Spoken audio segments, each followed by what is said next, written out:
کو دیکھ کے یا طریقے کو دیکھ کے نبی پاک صلی اللہ علیہ وسلم کے فرمان کی مخالفت کریں گے.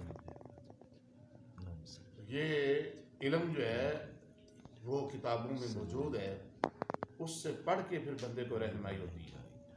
جب سورج نکل آئے تو پھر سنتیں پڑھنا جائز ہے، ورنہ سنتیں پڑھنا جائز ہی نہیں ہے. اگر کوئی پڑھے بھی گا تو ہوں گی نہیں، تو پھر پڑھنے کا فائدہ.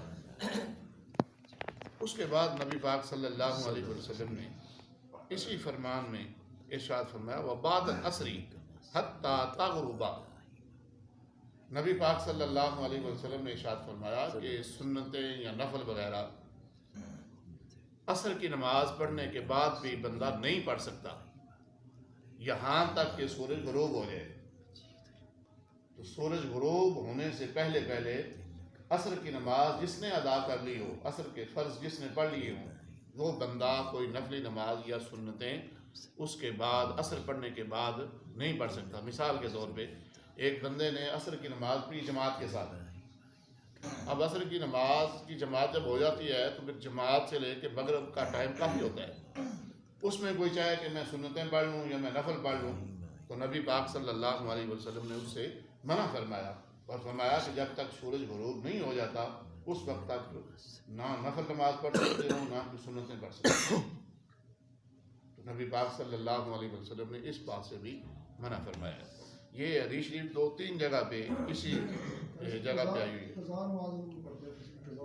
وہ قضاء کا جواز ہے، قضاء کا جواز ہے، لیکن پھر بھی بہتر یہ ہے کہ وہ اس ٹائم میں نہ پڑھے.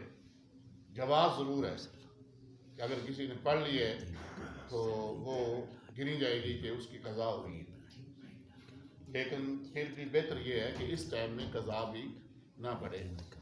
اب جب نفلوں کا منع ہے تو پھر کوئی نہ کوئی وجہ ہے تو منع ہے، تو پھر بہتر یہ، سب سے بہتر تو یہ ہے کہ نماز قضاء ہی نہ ہو. سب سے بہتر یہ ہے کہ بندہ اپنی نمازوں کی پابندی کرے. یہ نہیں ہے کہ کہیں سفر میں جا رہا تو میں ادھر جا کے پڑھ لوں گا ساری. یہ شیطان کی طرف سے ہی خیال ہوتا ہے. تو یہ قضاء جو ہوتی ہے نا وہ حقیقت میں اللہ کے دربار میں شرمندگی ہوتی ہے. ہمارے اسلاف نے تو قضاؤں میں جو صورتحال بنائی ہے وہ بڑی عجیب و غریب ہے نا. وہ سارا دن روتے رہے، اللہ کے دربار میں گڑ گڑاتے رہے، معافی مانگتے رہے کہ یا اللہ غلطی ہو گئی ہے. یہ ہوتی ہے قضاء. یہ نہیں ہے کہ بندے کو ایسے پتہ ہی نہ چلے اور بندہ کہ چلو کوئی بات نہیں اگلی نماز کے بعد پڑھ لوں گا. تو یہ والا جو معاملہ ہے یہ تو اللہ کے دربار میں پھر مجرم بنانے والا معاملہ ہے. تو ایسا نہیں ہونا چاہیے. بہرحال قضاء کی گنجائش موجود ہے. وہ اس وجہ سے ہے کہ بندے کی موت زندگی کا پتہ نہیں ہے. اور قضاء نماز جو ہوتی ہے نا یہ ایک انسان کے اوپر قرض ہوتا ہے. تو قرض جتنا جلدی اتر جائے اتنا ہی اسے جلدی اتارنے کا ہوتا ہے. اب آپ اندازہ کر لیں کتنا اس قرض کو اتارنا کتنا عام ہے کہ جس ٹائم میں نفل اور سنتیں پڑھنے کا نبی پاک صلی اللہ علیہ وسلم منع فرما رہے تھے، شریعت نے اس میں بھی اس کو جائز قرار دیا اور اس کی گنجائش رکھی. تو اس سے اندازہ کر لیں کہ وہ کتنا ضروری ہے کہ جلد از جلد جو سر کے اوپر قضاء نمازیں ہیں وہ اتر جائیں. زندگی موت کا پتہ نہیں ہے کب سانس جواب دے جائے. تو بندے کے اوپر اگر پیچھے اس طرح نمازیں قضاء ہوئی ہوں تو اسے پوری کوشش کرنی چاہیے کہ وہ قضاء نمازیں جو ہے وہ اپنی جلد از جلد زندگی میں ادا کر لے.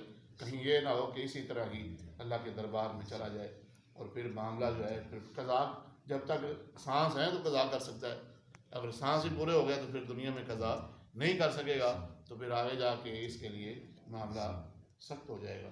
سخت ہونے کا خدشہ ہے. اللہ تعالیٰ اس سے پناہ عطا فرمائے. اور اللہ تعالیٰ اپنے حبیب پاک صلی اللہ علیہ وسلم کا صدقہ ہم سب کی کامل بخشش فرمائے. اور اللہ تعالیٰ نمازوں کی پابندی کرنے کی ہمیں توفیق نصیب فرمائے. دوستو اعلان سماعت فرما لیں.